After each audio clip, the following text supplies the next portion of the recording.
తెలంగాణ రాష్ట్రంలో ఉన్న పరిస్థితి తెలుసు మనకు. అనేక మంది ఎస్టీ సమాజం, వేలాది మంది వందల మంది ఎస్టీ సమాజానికి సంబంధించినటువంటి యువకుల బలిదానం వల్ల వాళ్ళ తెలంగాణ రాష్ట్రాన్ని సాధించుకుంటే ప్రస్తుతం తెలంగాణ రాష్ట్రంలో ఎస్టీల పరిస్థితి ఏంటో ఒక్కసారి మనం ఆలోచించాల్సిన అవసరం ఉంది. తెలంగాణ రాష్ట్రంలో దేశవ్యాప్తంగా మనం చర్చించుకోవచ్చు. ఇలా దేశాన్ని 75 సంవత్సరాల భారతదేశ స్వతంత్ర చరిత్రలో 57 సంవత్సరాలు కాంగ్రెస్ పార్టీ పాలించింది. కేవలం 15 సంవత్సరాలు మాత్రమే భారతీయ జనతా పార్టీ ఈ దేశాన్ని పాలిస్తున్న విషయం మనం గుర్తుంచుకోవాల్సిన అవసరం ఉంది. ఈ సమయంలో పేరు వేసుకోవాలి మనం. గతంలో పరిస్థితి ఏంది, ఇప్పుడు దేశంలో ఉన్న పరిస్థితి ఏంది, గతంలో ఈ దేశంలో ఎస్టీ సమాజాన్ని ఏ విధంగా నిర్లక్ష్యం చేశారు, ఇప్పుడున్న పరిస్థితుల్లో నరేంద్ర మోడీ గారి నేతృత్వంలోని భారతీయ జనతా పార్టీ ప్రభుత్వం, భారతీయ జనతా పార్టీ ఏ విధంగా ఎస్టీ సమాజాన్ని ప్రోత్సహించే ప్రయత్నం చేస్తుందో ఒక్కసారి మనం అవగాహన చేసుకోవాల్సిన అవసరం, అర్థం చేసుకోవాల్సిన, చర్చించాల్సిన అవసరం ఉంది. సమాజంలో కూడా తీసుకోవాల్సిన అవసరం ఉంది. వాళ్ళు అనేక సంక్షేమ పథకాల మోడీ గారి ప్రభుత్వం ప్రవేశపెడుతున్నది. ఈ దేశంలో ఇప్పుడు కూడా వెనుకబడ్డ జాతి ఏదంటే కేవలం ఎస్టీలు మాట్లాడే విషయం వాస్తవము.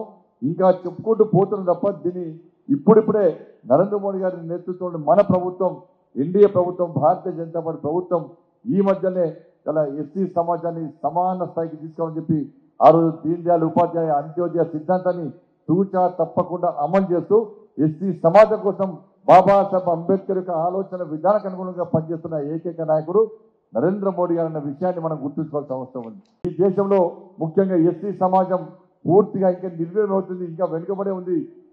ఇన్ని సంవత్సరాలుగా ఊకదప్పుడు ఉపన్యాసాలు ఇచ్చారు తప్ప ఎస్టీ సమాజం వెనుకబడి ఉందని చెప్పుకోవడం తప్ప ఏ విధంగా సమాజంలో సమాన స్థాయికి తీసుకెళ్ళని చెప్పి ఆలోచన గతంలో పాలించిన కాంగ్రెస్ పార్టీ కానీ ఇతర పాలకులకు లేదన్న విషయాన్ని గుర్తించి ఇవాళ ఇలా ప్రధానమంత్రి ఆవాస్ యోజన కింద నిర్మించిన 3 కోట్ల ఇళ్లలో ఇలా 50% వాళ్ళ ఎస్టీ సమాజానికి దక్కిన విషయాన్ని మనం గుర్తుంచుకోవాల్సిన అవసరం ఉంది. ఇలా ఉజ్వల గ్యాస్ కనెక్షన్లు కూడా 50%, 60% వాళ్ళ ఎస్టీ సమాజానికి వస్తుంది. వాళ్ళ జన్ధన్ యోజన అకౌంట్ కూడా కేవలం ఎస్టీ సమాజానికి వస్తున్నాయి. వాళ్ళు టాయిలెట్ల నిర్మాణం కూడా ఎస్టీ సమాజాన్ని మనం ప్రాధాన్యత ఇస్తున్నాం. గరీబ్ కళ్యాణ్ అన్న యోజన కింద రేషన్ బియ్యం ఇచ్చే స్కీమ్లో కూడా మన పేద ప్రజలు ఎస్సీ, ఎస్టీ, బీసీ, బడుగు బలహీన వర్గాలకు సంబంధించినటువంటి ప్రజలకి అందిస్తున్న విషయాన్ని ఒక్కసారి మనం ఆలోచించాలి. అనేక సంక్షేమ పథకాలు మోడీ గారి ప్రభుత్వం ఇస్తుంది. 1942 నుంచి మొన్నటి వరకు స్కాలర్షిప్ల కోసం చాలా మంది పేద ప్రజలు చదువుకునే స్తోమత లేక చదువుకోవాలని కోరిక ఉంది. 1 లక్షానికి కూడా డాక్టర్ కావాలి, పెద్ద స్థాయికి పోవాలని చెప్పి ఎస్టీ సమాజంలో చాలా మంది పేద ప్రజలు, పేద యువకులు ఆలోచిస్తున్నప్పుడు కూడా ఆ స్తోమత లేక చదువులను మధ్యలో వదిలిపెట్టినటువంటి ఒక దారుణమైనటువంటి విషయం మనందరూ తెలిసిందే.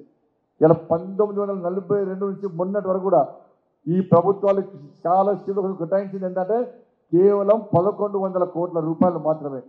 వాళ్ళు నరేంద్ర మోడీ గారి ప్రభుత్వం ఏర్పడిన తర్వాత ఇలా విద్యార్థులు మధ్యంతరంలో వాళ్ళ చదువులు వదిలిపెట్టదు, పూర్తి స్థాయి వాళ్ళ లక్ష్యం నెరవేర్చుకోవాలని చెప్పి ఆలోచనతో నరేంద్ర మోడీ గారి ప్రభుత్వం కేటాయించింది ఏంటంటే 59,000 కోట్ల రూపాయలను కేవలం స్కాలర్షిప్ల కోసం కేటాయించిన ప్రభుత్వం భారతీయ జనతా పార్టీ ప్రభుత్వం, నరేంద్ర మోడీ ప్రభుత్వం అనే విషయాన్ని గుర్తుంచుకోండి.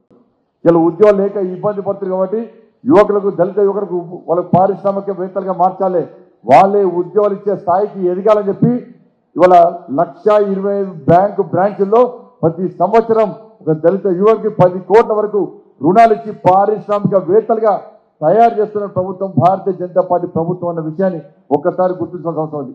12 మంది ఎస్టీ సమాజానికి సంబంధించిన ఎంపీలను ఇలా కేంద్ర మంత్రులుగా చేసినటువంటి ఘనత భారతీయ జనతా పార్టీది. అదేవిధంగా 4 గవర్నర్ చేసిన ఘనత భారతీయ జనతా పార్టీది. ఈ దేశానికి రాష్ట్రపతి రామ్నాథ్ కోవింద్ గారిని రాష్ట్రపతి చేసిన ఘనత భారతీయ జనతా పార్టీది.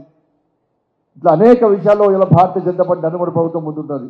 పంచతీర్థాల పేరుతోని ఇలా అంబేద్కర్ యొక్క పంచతీర్థాల పేరుతోని రాబోయే తలకు అంబేద్కర్ గారి చరిత్ర, ఆ మహనీయులకు గొప్ప చరిత్ర రాబోయే తలకు అందించాలనే ఉద్దేశంతో పంచతీర్థాల పేరుతోని ఆ కేంద్రాల స్ఫూర్తి కేంద్రాలను అభివృద్ధి చేసి సమాజానికి చూపిస్తున్న ఘనత నరేంద్ర మోడీ గారి ప్రభుత్వాన్ని.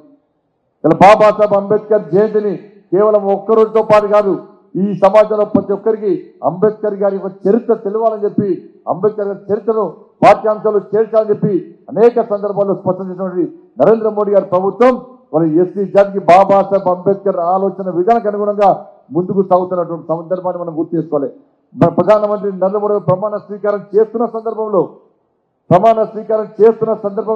పార్లమెంటు సాక్షిగా ఈ రోజు నేను ప్రధానమంత్రిగా బాధ్యతలు స్వీకరిస్తున్నానంటే అది అంబేద్కర్ గారు పెట్టిన భిక్ష అని చెప్పి నిర్మోహమాటంగా గర్వంగా చెప్పినటువంటి ఏకైక వ్యక్తి నరేంద్ర మోడీ గారు అన్నటువంటి విషయాన్ని ఒక్కసారి మనం గుర్తుంచుకోవాల్సిన అవసరం ఉంది.